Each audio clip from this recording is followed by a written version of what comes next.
I've always believed in making my own way, so living solo in this bustling city, just a stone's throw from where I work as an editor at a large book publishing, has been perfect for me. My folks, bless them, are just a phone call away, but here in the city, it's all on me. This one Saturday, needing a break from the usual, I decided to swap out manuscripts for some fresh air and headed to the nearby park. It's my go-to spot for some quiet, usually. I was lost in thought, maybe more than I should have been, because I didn't see the bike path up ahead. "Watch out," that was the first thing he said to me. I jumped back just in time as this guy on a bicycle screeched to a halt right where I would have been a second later. "Jesus, lady, you trying to get yourself killed?" he snapped, catching his breath. He was clearly annoyed, but also seemed relieved that he hadn't hit me. "I'm so sorry, I wasn't looking. Are you okay?" I stammered, feeling like a complete fool. "Yeah, I'm fine. No thanks to you, though. You gotta watch where you're going." His tone was harsh, but his concern seemed genuine. I know, I just zoned out." "Thanks for stopping in time," I replied, feeling my cheeks heat up. He ran a hand through his hair, looking a bit calmer. "All right, no harm done, I guess. But maybe keep off the bike lane, huh?" "Deal," I said, managing a small smile. "I'm Jenna, by the way." "Tom," he said, offering a hand, which I shook. "So, Jenna, always this distracted, or is it just my lucky day?" "Only on Saturdays," I quipped back, feeling a bit more at ease. We both laughed, and somehow, that awkward start turned into coffee at the nearby cafe. Turns out Tom worked at a car sales company. He was straightforward, kinda blunt, but funny. We talked about everything from books, which he admitted he didn't read much of, to cars, which I knew nothing about. It was easy, simple conversation, the kind where you suddenly realize hours have passed. "Didn't think I'd end up spending my afternoon with the woman who almost wrecked my biki," Tom said as we stood up to leave. "And I didn't think I'd be thanking the same guy who called me a killer on our first chat," I shot back, laughing. "Well, guess we're both full of surprises. Can I see you again, Jenna? Maybe on a day when you're not in the path of moving vehicles?" I nodded, smiling. "I think I can arrange that." Over the next few weeks, Tom and I started seeing each other more often. At first, it was just casual coffee dates and walks through different parts of the city. He had a rough way of talking, but it grew on me. It felt real and down to earth. Before I knew it, these friendly meetups turned into late-night talks, dinners at places that became our spots, and slow revealing conversations about our lives. There was something about Tom that felt familiar and exciting at the same time. I was drawn to his blunt charm, and from those ordinary meetings, an affair began. The more things progressed with Tom, the more inevitable it became that I'd meet his folks. They lived in the suburbs, a nice big house with a yard and all. Tom had warned me his mom was a bit traditional, but I wasn't prepared for just how much. We pulled up to their house, and right from the start, it was clear his parents had been eagerly waiting for us. His mom, a robust lady with a warm smile, welcomed us at the door, enveloping Tom in a big hug and giving me a once-over that felt a bit too long. "Jenna, dear, it's so nice to finally meet you. Tom has told us so much about you," she said, pulling me into a hug that felt more like she was trying to figure out my dress size than welcome me. "Thanks, Mrs. Harper. It's great to meet you too," I replied, trying to match her warmth. We sat down in the living room, and Mrs. Harper wasted no time diving into the conversation. "So, Jenna, Tom tells us you work at a publishing house. That must be exciting, handling books all day." "It is, Mrs. Harper. I love my job. It's fulfilling to be part of the creative process," I said, glancing at Tom, hoping he'd help steer the conversation. "That's nice, dear. But, once you two settle down, you'll need to think about what's really important. Family should come first, and a woman's touch in the home is irreplaceable," she said, not missing a beat. Tom's dad, who had been quietly observing the exchange, chimed in with a nod. Absolutely. A stable home is the foundation of a good life. Right, son? Tom shifted uncomfortably but managed a nod. Yeah, Mom. Jenna's really great at managing her time, though. She's pretty organized and sharp.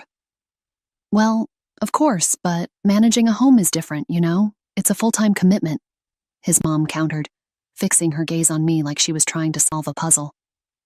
I cleared my throat, feeling the need to defend my position. I believe it's possible to balance both, Mrs. Harper. I think a modern family can have 2 working parents.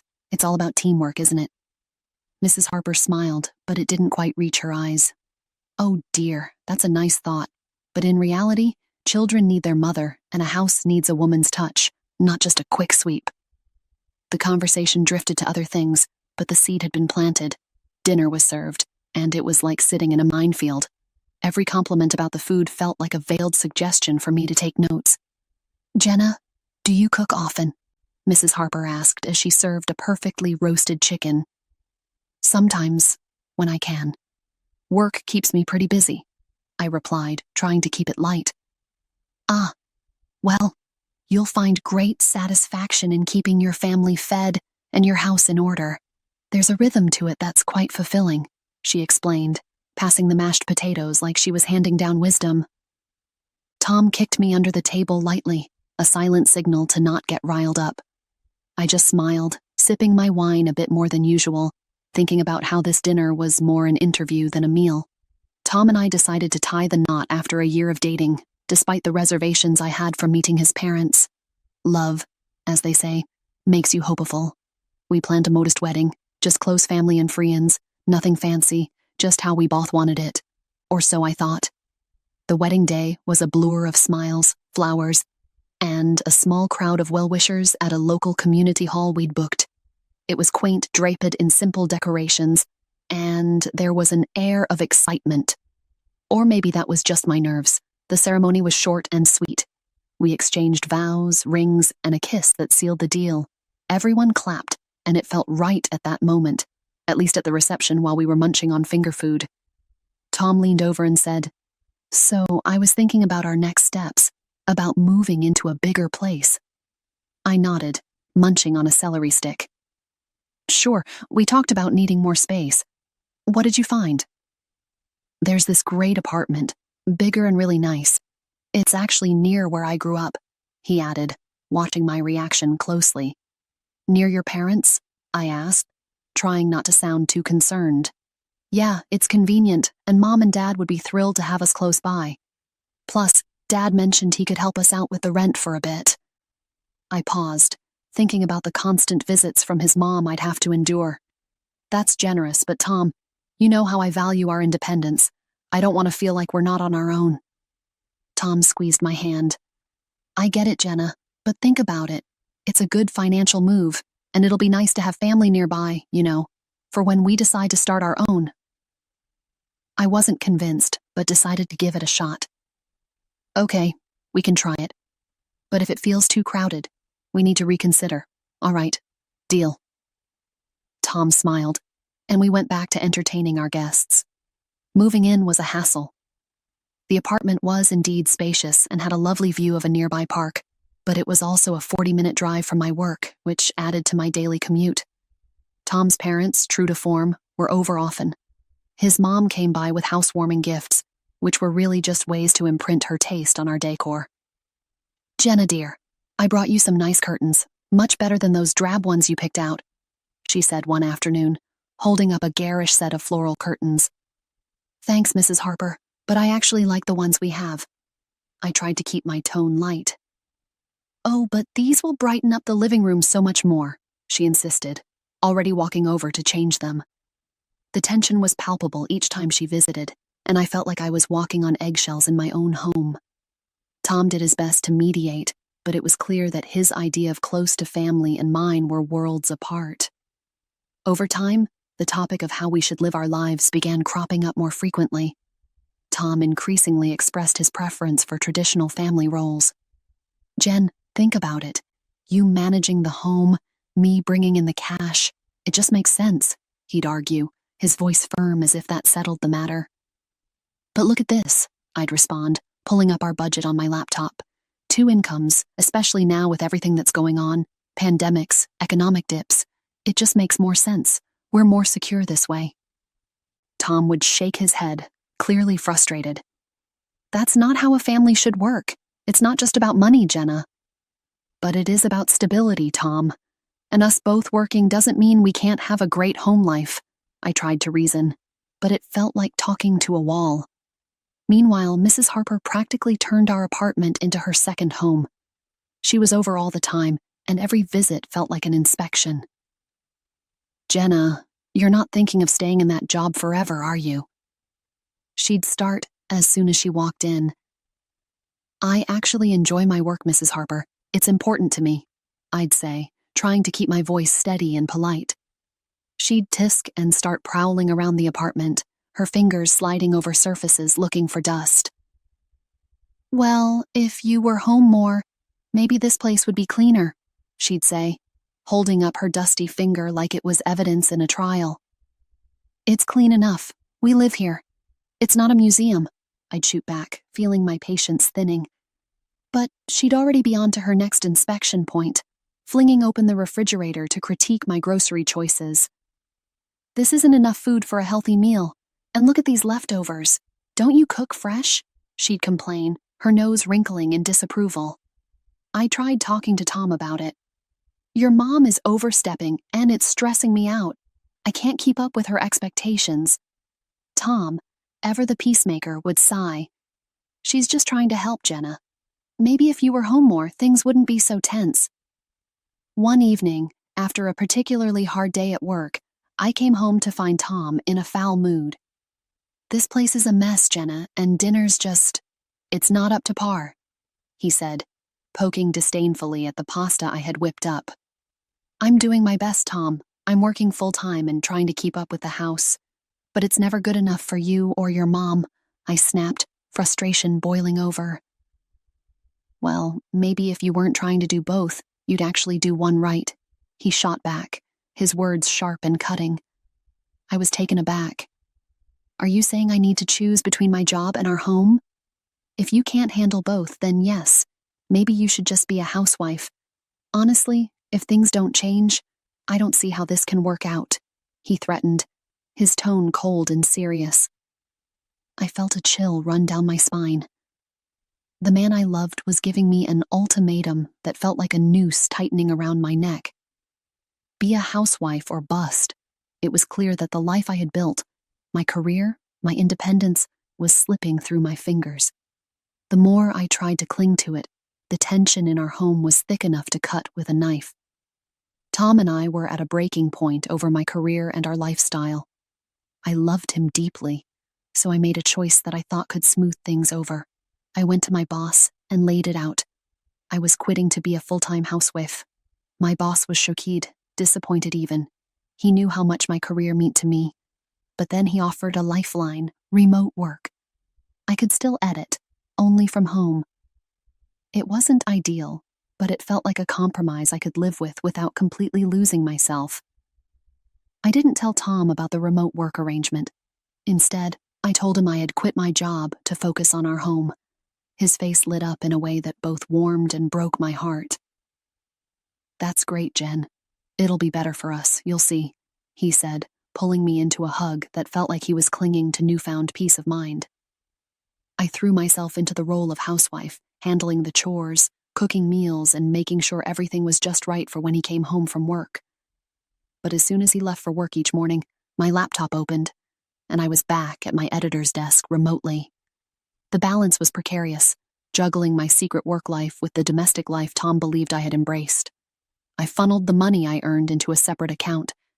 It seemed smarter to have a financial cushion that Tom didn't know about, just in case. Living on just Tom's salary was his idea, and it strained our finances more than he realized. Just 3 months in, the cracks began to show. We're running low on everything, Tom. We need to rethink our budget. I approached the topic one evening, hoping for a rational conversation. What are you talking about? You're just not managing our money right. You need to cut back on spending. He snapped back, frustration lacing his words. His words stung. I hadn't bought anything for myself in ages, always hunting for deals and scrimping wherever I could. I've been as frugal as possible. It's not enough, I insisted, my voice tight with hurt. The next day, as if on cue, Mrs. Harper showed up at our door. Tom told me you're having trouble with the budget. Let me show you how to shop properly, she declared, her tone brooking no argument. The following days were a crash course in extreme penny pinching. She dragged me to the store, pointing out the cheapest items, many of which were of questionable quality. These are what you should be buying, Jenna. None of that fancy stuff, she instructed, her voice harsh as if I was a wayward child. She even showed me how to dilute dish soap to make it last longer, her eyes sharp. You'll learn to make do with less. It's good for you, she said, nodding to herself more than to me. Every receipt was scrutinized, every expenditure questioned. Why did you buy this? You don't need to be traveling around when there's work to be done here, she scolded when she saw a bus ticket stub. It was more than just saving money. It felt demeaning, like I was under constant surveillance. Living this way, under the strict rules dictated by Tom and enforced by his mother, was stifling. One afternoon, I locked myself in the bedroom and called my mom. Mom, I don't know what to do anymore, I started, my voice cracking a bit as I explained how Mrs. Harper had been teaching me to stretch every dollar to the extreme, making me feel like I was living in the Great Depression. That's not normal, Jenna, my mom said firmly. You're supposed to be partners. It sounds like she's trying to control everything, and Tom should not be letting this happen. I sighed, feeling a small wave of relief just hearing her say it. I know, Mom. It's just so hard. I try to stand up for myself, but it always turns into a huge fight. Just as I was about to say more, the bedroom door swung open. Tom stood there, his face twisted in anger. He had overheard me. Without a word, he marched over, grabbed the phone from my hand, and ended the call. A wife shouldn't be complaining about her husband and mother-in-law like some kind of traitor, he snapped, his voice cold and harsh. I was stunned. Tom, I was talking to my mom. I needed someone to talk to. That doesn't give you the right to badmouth us, especially not to your mother, he retorted, his eyes narrowing. The argument spiraled from there, voices raised, words that couldn't be taken back. In a huff, Tom stormed out, slamming the door behind him. He was gone for the rest of the day, leaving me alone with my thoughts, which were a tangled mess of sadness and frustration. It was well past midnight when I heard the key turn in the lock. Tom stumbled in, reeking of alcohol. His usual stern demeanor was replaced by a sloppy, cruel drunkenness. I should have listened to my mom. She warned me about marrying someone like you, he slurred, his words like daggers. I stood up, my own anger rising. Tom, you're a grown man. Stop letting your mother run our lives. You don't need her approval for every little thing. That seemed to set him off even more. If you're so unhappy, why don't you just leave? He yelled, stepping close, his voice booming in the confined space of our apartment. It's 3 a.m., Tom. It's not safe, I replied, trying to reason with him. Even as my voice shook, I don't care. Get out, he shouted, not even looking at me. I hesitated only for a moment before I started to pack the essentials, my phone, some clothes. When I went to grab my wallet, Tom snatched it from my hands. I earned this money, Jenna. You have no right to it, he said, venom in his tone. Panic surged through me, but then I remembered my own account, my secret safety net. I called a taxi and left without looking back, Tom's angry shouts fading behind me as I closed the door. I found temporary shelter in a nearby hotel. The morning after leaving Tom, I was up early, my mind racing with all that needed to be done. The first stop was a lawyer's office. It was a small, unassuming place, but the lawyer, Mr. Edwards, was sharp and kind. He listened as I laid out everything that had happened, nodding in understanding. We'll get the divorce papers drawn up right away. You have rights, Jenna, and we'll make sure you're protected, Mr. Edwards assured me, his voice firm and confident. Armed with my newly drafted divorce papers, I returned to the apartment where Tom and I had lived. The place was silent, the remnants of last night's chaos evident. I began packing my things quickly, stuffing clothes, books, and personal items into boxes and bags. The reality of leaving this chapter behind felt both liberating and heavy. As I zipped up the last suitcase, Tom stirred on the couch. "Jenna, hey, can you grab me a beer?" he mumbled, still half asleep, not even noticing the suitcases. Instead of a beer, I placed the divorce papers on the coffee table in front of him. "Here's what I can give you," I said, my voice steady. Tom blinked slowly, coming to. He picked up the papers, scanning them, a smirk appearing on his face. "What's this? You're serious? Come on, Jen. You'll come back. Just say sorry to me and my mom. Promise to follow the rules, and we can forget all this," he said. I couldn't help but laugh, a short, bitter sound. "No, Tom. I'm not coming back. Not now, not ever. This is goodbye," I said. I left the apartment, the door closing behind me with a click that sounded like the locking of my past.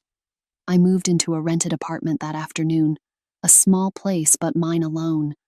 Returning to work full-time at the office felt like stepping back into a world where I was in control. The familiar buzz of the office, the clack of keyboards, and the scent of coffee brewing. Everything reminded me why I loved my job. I also reconnected with my friends and my parents, rebuilding the bridges that had been strained during my turbulent marriage. Catching up over long dinners and weekend brunches, I shared laughs and stories, feeling the strength of these relationships that had weathered so much. One late afternoon, as I was wrapping up a manuscript, my phone buzzed. Glancing at the screen, I saw a name I hadn't expected: Claire, a close friend from the city who had been my sounding board through the worst of times. "Hey, Claire, what's up?" I answered, smiling as I heard her enthusiastic voice. "Jenna, I'm so glad I caught you. Listen, a few of us are getting together this weekend at that new cafe downtown. You have to come. It's been ages, and everyone's dying to see you." The cafe meetup turned out to be just what I needed: laughter, updates, and a gentle nudge back into the social world. It felt good to be among friends, to share stories, and listen to theirs, feeling the camaraderie that I'd missed. As the gathering wound down, Claire caught me by the arm as we were leaving. "Hey, how are you really doing, Jen?" she asked, her gaze piercing but kind. I took a deep breath, letting the truth surface. "I'm getting there, Claire. It's been tough, but I think I'm finally moving forward, for real." A few months into my new old life, my phone rang while I was reviewing a particularly challenging manuscript. The screen flashed Tom's name. Taking a deep breath, I answered, my voice cool and collected. "Jenna, hey, I need to talk to you." Tom's voice came through, hesitant and a bit desperate. "What is it, Tom?" I asked, not really in the mood for pleasantries. "Well, I got fired," he blurted out, "and things are tight. I was wondering, you need money?" I finished for him, not surprised by the turn of the conversation. "Yeah, and, well, I was thinking maybe we could start over, you know. If you apologize to my mom and me, and we could try again. You could take care of us." His voice was hopeful, almost pleading. I couldn't help it. I burst into laughter. The idea was so ludicrous, it took me a moment to gather myself. "Tom, you're joking, right? You want me to apologize, support you, and come back to all that mess? You've ditched your principles pretty fast, haven't you?" There was a silence on the other end. "So, is that a no?"